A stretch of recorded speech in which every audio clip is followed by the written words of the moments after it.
성경은 어떻게 기록되었을까?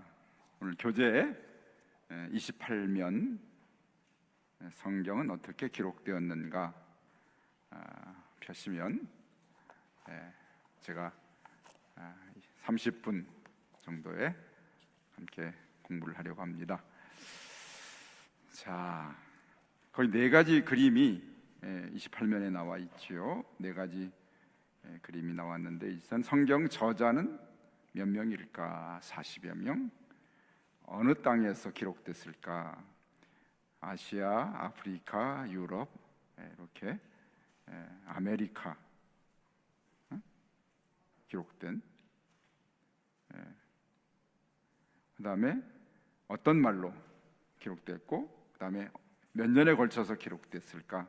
이런 얘기들을 아주 간단하게 함께 나누려고 합니다. 1번 베드로후서 1장 21절은 무엇이라고 기록하고 있는지요? 한번 같이 볼까요? 베드로후서 1장 21절 한번 읽어봅니다. 예언은 언제든지 사람의 뜻으로 낸 것이 아니요 오직 성령의 감동하심을 받은 사람들이 하나님께 받아 말한 것임이라. 베드로후서 1장 21절. 저기 중요한 몇 가지 단어가 있죠.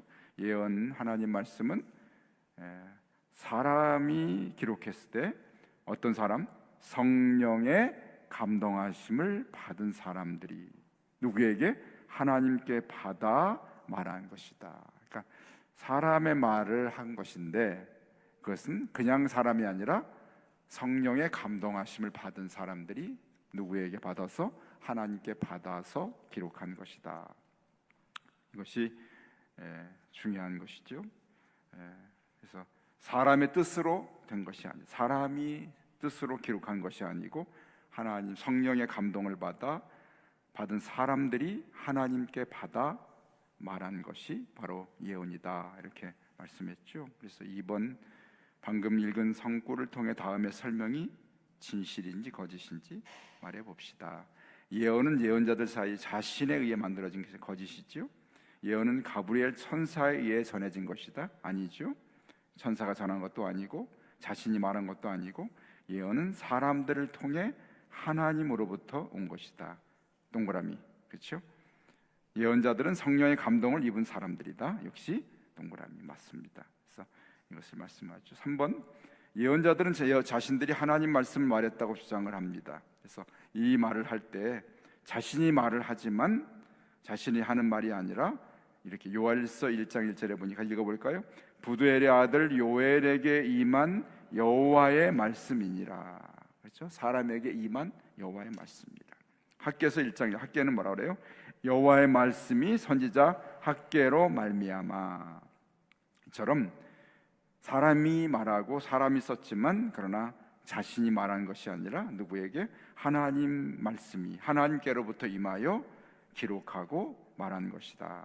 성경은 누구의 말씀인가요? 그러면 하나님의 말씀이고, 성경은 사람에게 기록되었으나 누구의 영감을 받은 것인가요? 성령님의 감동을 받아서 되어진 것이죠. 4번 성경이 성령의 영감에 기록되었다고 말하는 것은 성령께서 기록한 저자의 마음속에 그들이 기록해야 할 모든 생각을 넣어주셨다는 것입니다. 여기 한번 볼까요? 저자들은 평범한 사람들입니다. 그러나 그들은 하나님의 말씀을 기록하기 위해 성령님께로부터 영감을 받은 것이다. 이렇게. 이 일에 대해서 이제 지금 성경을 믿는 연구하는 분들이 많이 있지만, 우리는 성경 하나하나, 글자 하나하나조차도 하나님께서 성령의 감동을 따라 주신 것이라고 믿습니다. 그렇게 믿죠. 그래서 우리가 성경에는 그래서 아무런 잘못이, 오류가 없는 그것이 성경 말씀이다, 하나님께로부터 온 말씀이라고 하죠. 베드로후서 1장 21절을 지금 외우자 그러면 다 깜짝 놀라겠죠. 어떻게 갑자기 외우냐? 집 전화번호도 못 외우는데, 비밀번호도 못 외우는데. 그렇지만 제가 그래 친절하게, 제가 누굽니까? 친절한 제가 앞에 써왔잖아요. 그래서 다시 한번 보면서 한번 읽어볼까? 예언은 언제든지 사람의 뜻으로 난 것이 아니요 오직 첫째 성령의 감동하심을 받은 사람들이 하나님께 받아 말한 것이다. 그래서 우리가 중요한 건 성령의 감동을 받은 사람들이 하나님께 받아 말한 것이다. 두 가지 중요하죠. 성령의 감동 받은 사람, 그것을 하나님께 받았다고 하는 두 가지는 꼭 기억을 해야 되겠다. 6번, 우리는 성경을 하나님 말씀으로 믿습니다. 왜냐하면 성경은 하나님에 대해 말하기 때문입니다. 비슷한데 아니에요. 어떤 인간은 인간의 관여도 없이 하나님의 불러주신 것을 단순히 받아 적었기 때문입니다. 아니죠. 하나님께 10번, 하나님께서 그들이 기록해야 할 모든 생각들을 저자의 마음속에 넣어주셨기 때문입니다. 성령의 감동을 받은 사람들이 기록했다는 것이죠. 10번이죠. 7번, 실제로 성경은 한 권의 책이 아니라 성경책 한 권은 몇 권 됐죠? 66권이 됐어요. 39, 구약 39권, 신약 27권, 39, 27, 39, 27, 구구단 39, 27, 그래서 더하면 66권의 그런 성경을 우리 가지고 있는 것이죠. 39, 27, 66권의 성경이 있습니다.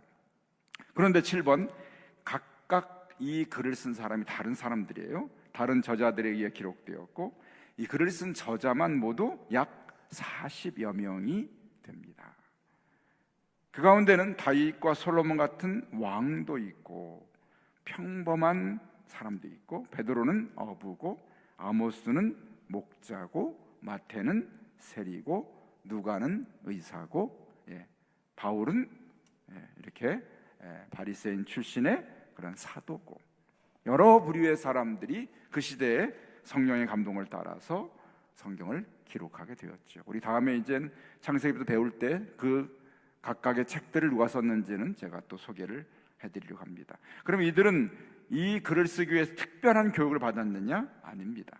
평범한 삶을 통해서 하나님의 부름을 받아서 성령의 감동하심을 따라 책을 쓰게 됐지요. 8번, 그들은 대부분 고등교육을 받지 않았습니다. 하나님께서 예레미야에게 그의 메시지를 전파하라고 할 때 예레미야는 말을 어떻게 해야 하는지 알지 못한다고 하나님 앞에 항의 하나님께 말씀드렸습니다. 그러나 하나님은 뭐라고 했다? 읽어볼까요? 내가 내 말을 너의 입에 두었노라. 내 말을 너의 입에 두었다. 그렇죠? 우리가 어떤 사람이 말을 할 때, 자신의 말을 할 때가 어떤 성령에 사로잡혀서 말하게 되면 성령님이 나를 도구로 써서 말하게 하셔서 말하게. 그렇죠? 내가 하는 말이 아니라 성령님이 나를 통해서 나를 사용하여 통로로 쓰시는 거죠.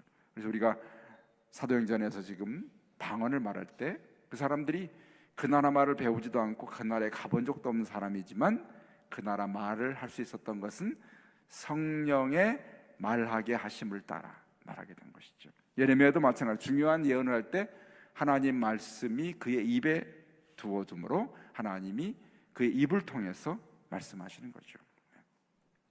그렇게 기록된 말씀들이죠. 자, 9번, 성경을 기록하는데 몇 사람의 저자가 참가했다고요? 약 40여 명. 성경에는 몇 권의 책이 있어요? 39, 27 더하기 66, 66권의 책이 있죠. 자, 10번, 저자들은 하나님께로부터 메시지를 받았습니다. 그러나 그들은 이 메시지를 사람들이 이해할 수 있는 말과 단어로 표현해야 했습니다. 저자들이 하나님 메시지를 전하는 데는 하늘의 언어를 썼을까요? 모르는 외국어를 썼을까요? 아니면 10번, 보통 사람들이 쓰는 언어를 통해서 책을 기록하게 됐습니다. 보통 사람들이 쓰는 언어를 사용했죠. 사람들이 알아듣는 말로 하나님 뜻을 전한 것이죠. 11번, 이것은 성경과 코란은 이슬람이 쓰는 경전이지요. 코란의 주요 차이점입니다. 모슬렘, 이슬람권은 아랍어가 하늘의 언어이고 코란은 처음 하늘에서 기록되었고 아랍어로 이 땅에 전해졌으며 그래서 오늘날에도 아랍어로만 사용되어야 한다고 믿었습니다. 그러나 그리스도인들은 하나님께서 보통 사람들이 이해할 수 있는 매일의 삶의 언어로 말씀하셨다고 믿습니다. 히브리어는 하나의 언어도 아니에요. 히브리어는 한 나라의 언어입니다. 그러나 히브리어는 예언자들만 사용하는 특별한 언어다. 보통 사람들이 쓰는 한 나라의 언어죠. 비번, 그렇죠? 히브리어는 이스라엘의 언어입니다. 구약은 원래 어느 나라의 성서였나요? 이스라엘의 성서예요. 경전이었죠. 하나님이 아브라함을 부르셔서 아브라함부터 시작되는 이스라엘 민족이 그때부터 시작돼서 지금까지 내려오게 되죠. 그들이 사용한 언어가 히브리 언어입니다. 히브리어라고 하죠. 그래서 오늘 구약 성경은 13절에 13번 히브리어는 동양의 언어입니다. 이스라엘이 이렇게 동양에 속한 나라에 있지요. 땅에 있지요. 히브리어는 다음과 같이 생겼습니다. 창세기 1장 1절 해당되는 말인데 화살표가 나타나는 듯이 이 히브리어는 반대로 읽어요. 우리 한글은 영어는 왼쪽에서 오른쪽으로 읽지만 히브리어는 오른쪽에서 왼쪽으로 읽습니다. 다 같이 읽기 시작해. 시작. 읽으세요. 왜 안 읽어요? 빨리 읽으세요. 시작. 못 읽죠? 응아롱아롱은 제가 읽습니다. 브레시트 바라 엘로힘 엣 하샤마임 엣 베엣 하에렛 이런 뜻입니다. 제가 이거 공부하느라고 일주일 내내 고생했습니다. 왜냐하면 여러분은 잘 모르기 때문에 어떻게 읽어도 괜찮은데 녹화가 되고 있어서 다른 목사님 볼 때 야, 권 목사 너 엉터리야 그럴까봐 제가 여러분 때문에 그런 게 아니라 다른 사람이 보는 것 때문에 제가 긴장을 했어요. 제가 히브리어 공부를 대학에서 하고 대학원에서 했지만 다 잊어버렸어요.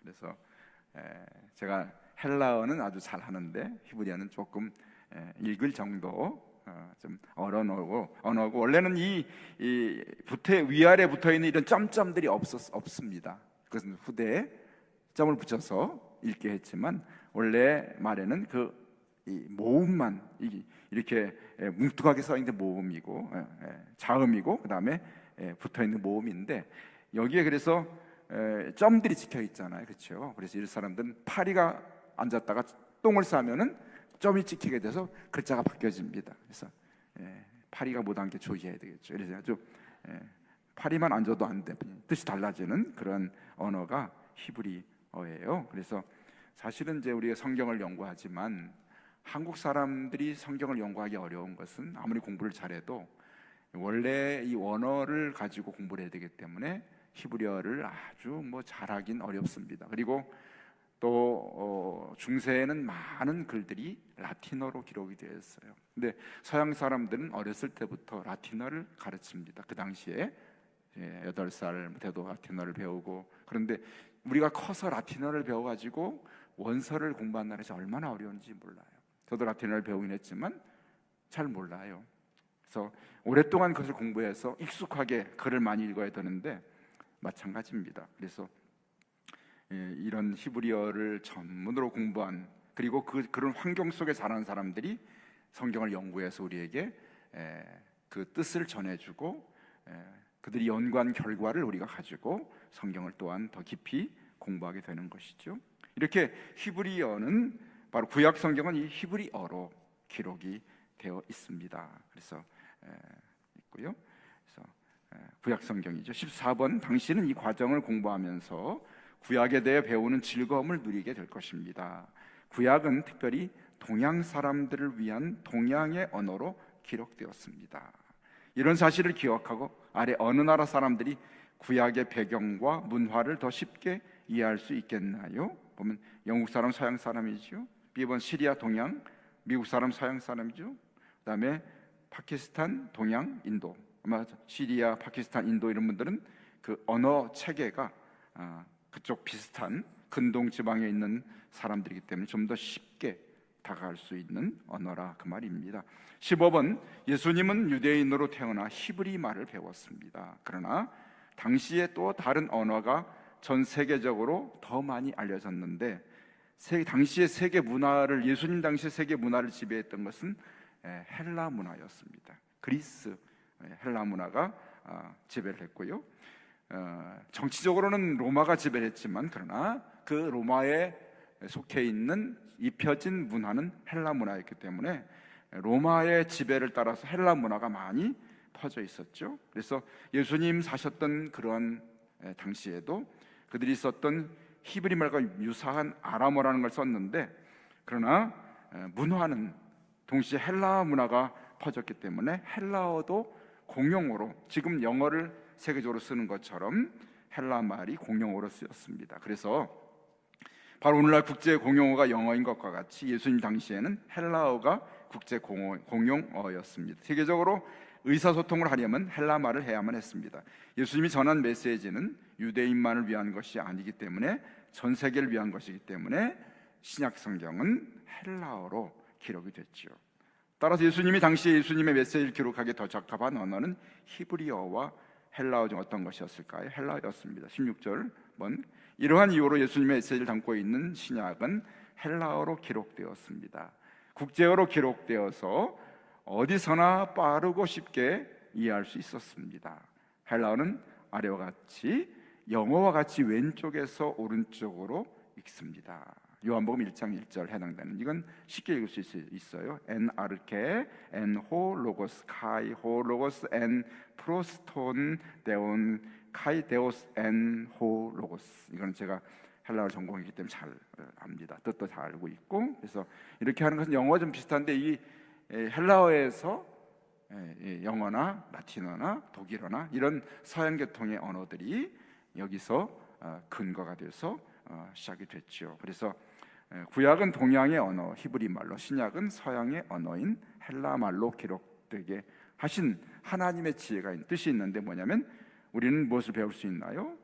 동양의 사람들도 서양 사람들도 하나님의 진리를 접할 수 있도록 이렇게 구약 성경은 히브리어로, 신약 성경은 또 헬라어로 기록해서 모든 민족이 하나님의 말씀을 접할 수 있도록 하시는 하나님의 지혜가 여기에 담겨 있다, 이렇게 하고 있습니다. 이러한 성경을 널리 알게 하기 위해서 전체를, 때로는 어떤 당시에 중세에는 라틴어가 또 상당히 많은 시대 동안에 세계에 쓰였기 때문에 라틴어로 구약 성경이 또 번역이 되기도 하고 그렇게 됐습니다. 그래서 수많은 말들로 하나님의 뜻을 전하기 위해서 번역하고 또 하나님 말씀을 옮겨 쓰는 그런 노력들이 많이 있었죠. 자, 17번, 성경에는 몇 권의 책이 있다고요? 66권이 있죠. 저자는 몇 명이요? 40명. 그러면 성경은 두 부분으로 되어 있습니다. 첫째 부분은 무엇이라고요? 구약 성경, 옛 언약이라는 거예요. 옛날 언약, 그래서 구약입니다. 약속. 그래서 신약은 새로운 언약, 새 언약, 신약 성경이죠. 목사님들이 두 약을 먹어라, 신약과 구약을 먹으면 낫는다 하는데, 그 우리가 먹는 약국에 먹는 약이 아니고 약속이라는 언약의 옛 언약과 새 언약을 말하는 것이죠. 자, 두 번째 부분은 무엇이라고 부릅니까? 신약이요. 어느 언어로 기록되어? 헬라어로. 첫 번째는 구약 히브리어로 기록되었다. 이렇게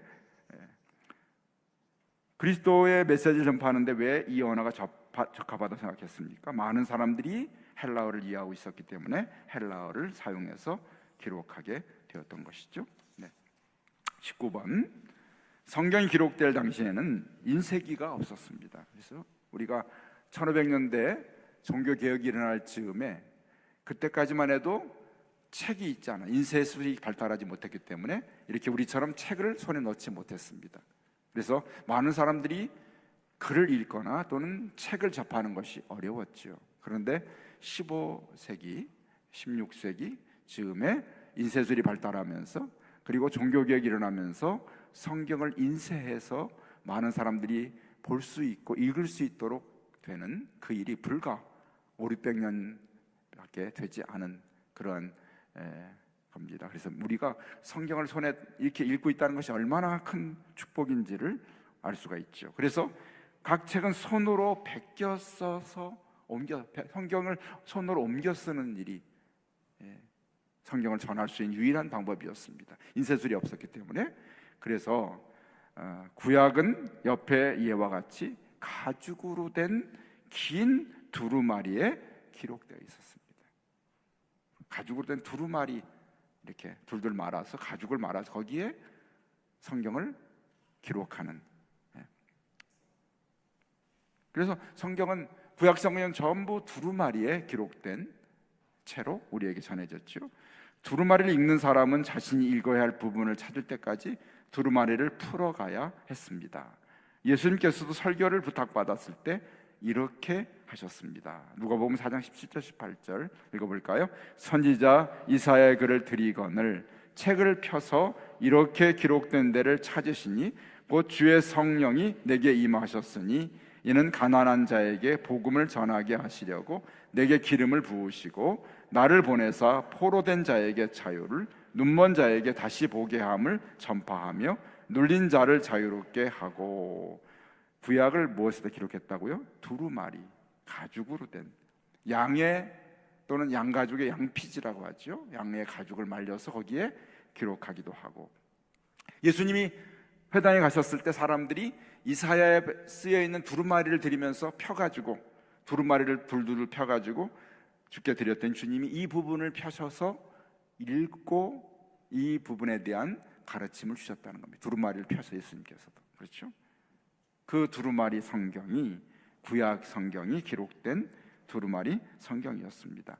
그런데 보면은 어느 날 이스라엘 목동이 광야에 양을 끌고 갔는데, 동굴에를 들어갔는데 항아리에 이런 두루마리가 담겨 있었어요.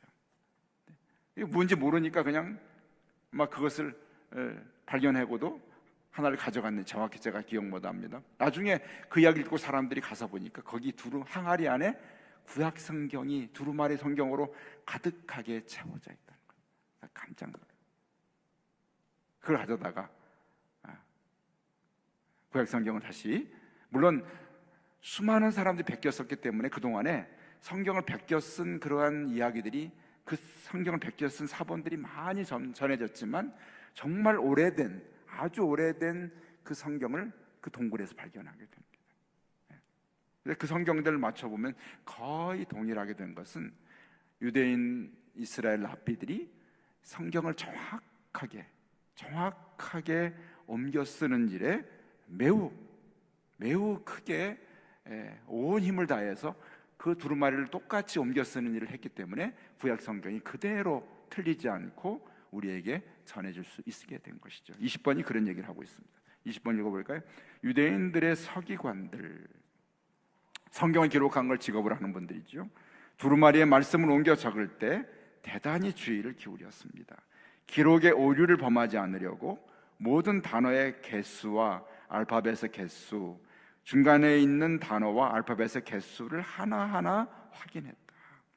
따라 수백 년 동안 전해오면서 말씀이 정확하게 보존이 된 겁니다. 아까 말씀드렸지만은 거기 위아래 붙은 점들은 없었고 이렇게 자음만 전해지면서 그것을 숫자를 세어가면서 정확하게 기록하는 것을 그들은 생명으로 여겼기 때문에 오류 없이 어느 사본이나 똑같은 성경을, 구약 성경의 이야기를 우리가 전해 들을 수천 년 전부터 있었던 기록들을 우리가 전해 듣게 된 것입니다. 구약 성경의 가치가 그만큼 놀라운 거예요. 하나님께서 이걸 전해 주시기 위해서 이스라엘 서기관들을 사용하셔서 이 일을 행하신 것이죠. 자, 오늘날에도 우리는 이러한 방식으로 기록된 구약의 책들을 두루마리를 가지고 있는데, 이것은 2000년이 훨씬 넘는 그런 역사적인 자료들을 통해서 구약 성경을 우리가 얻게 된 것이죠. 히브리 성경은 정확하다는 것을 그래서 믿게 되는 것이죠. 유대 서기관들이 그들이 기록한 말씀의 정확성을 확인하기 위해서 어떤 방법을 썼다고요? 성경 기록할 때 단어의 개수와 알파벳의 개수를 세가면서 정확하게 이것을 옮겨 주었던 것이 오늘날 우리의 손에 성경이 들려지게 된 것입니다. 21번, 신약 성경은 대부분 파피루스, 갈대로 엮은 그런 파피루스 조각이나 두루마리에 기록되어 있었습니다. 이것도 역시 종이의 원시적인 형태인데, 이집트에 자라는 파피루스라는 갈대로 만들어진 것인데, 파피루스 갈대는 헬라어로 비블리스라는 말로 불린다. 그래서 성경을 바이블, 비블리오, 바이블 이런 것들은 바로 그런 의미를 갖고 있다는 것이죠. 그래서 갈대 위에 기록된 성경을 신약 성경으로 우리가 전해봤습니다. 갈대를 쪼개어 물에 담갔다가 납작하게 펴서 종이같이 만들어서 햇볕에 말린 후에 거기에 기록을 한 것이죠. 그것이 우리가 읽고 있는 신약 성경의 그러한 출처입니다. 22번, 많은 신약 사본들은 파피루스에 기록되었습니다. 지금까지 발견된 가장 오래된 조각은 요한복음의 일부가 기록된 것입니다. 이 조각은 아주 건조한 이집트의 사막지대에 보존되어 있었습니다. 이외에도 헬라어로 기록된 신약 성경의 일부의 사본들이 5,000개 이상이나 됩니다. 이런 사실 때문에 우리는 성경 말씀이 매우 정확하다는 확신을 갖게 됩니다. 헬라어로 기록된 수많은 사본들이 존재했습니다. 성경이 없었기 때문에, 인쇄를 못했기 때문에 손으로 베껴 쓴 사람들의 편지가 우리에게 전해진 것이죠. 23번, 하나님께서 성경을, 구약 신약을 우리에게 주셨는데 어떤 하늘의 언어로 기록되었나요? 아니 보통 사람들의 언어로, 우리가 쓰는 언어로 기록해 주셨죠. 24번, 하나님은 모든 사람이 자신의 말씀을 이해하기를 바라십니다. 이런 이유 때문에 하나님은 자신의 메시지를 보통 사람들의 언어로 우리에게 전해주셨습니다. 따라서 성경이 다른 언어로 번역되어야 한다는 것은 매우 중요합니다. 그래서 모든 족속이 성경을 읽을 수 있게 만들어야 합니다. 성경이 기록된 이래 수세기 동안에 걸쳐 성경의 대부분이 거의 2,000 언어 이상으로 번역됐습니다. 그렇죠? 왜 이렇게 많은 언어로 번역되는가? 이 언어를 통해서 모든 사람이 하나님 말씀 읽게 하기 위해서 수많은 선교사들이나 수많은 분들이 생명을 걸고 성경 번역을 위해서 헌신했던 것이죠. 우리 세계적으로 성경 번역 선교사들이, GBT라고 해서 성경 번역 선교사들이 있습니다. 그분들은 언어학을 배워가지고 언어가 어떻게 구조가 되고 어떻게 되는지를 배워서 말이 없는, 말만 있는 부족이나 그런 조그마한 섬에나 그런 밀림에 가서 그 부족들을 만나 그들의 말을 들어보고 그 말을 가지고 그 언어, 글을 만들어서 그 글로 성경을 번역해주는 일을 위해서 평생을 헌신하는 매우 똑똑한 사람들이죠. 언어학을 배워서 그 부족, 전기가 없는 그런 밀림이나 섬이나 그 속에 들어가서 그들을 만나 그들의 언어를 들어보고 그 언어로 글을 만들어서 그 글을 가지고 성경을 번역해주는 그런 노력을 했습니다. 그래서 오늘날 가장 많이 번역되고 가장 많이 그렇게 기록된 책이 바로 성경 말씀인 것을 말씀하고 있습니다. 성경이 어떻게 기록됐는지 간단하게 살펴보았습니다. 성경은 바로 하나님이 오랫동안 보존하셔서 구약 성경 히브리어로, 신약 성경 헬라어로 수많은 사람들, 셀 수 없이 많은 수많은 사람들의 수고와 노력으로 우리가 오늘 성경을 손에 들고 읽게 되었습니다. 그렇죠? 기도하십시다. 하나님,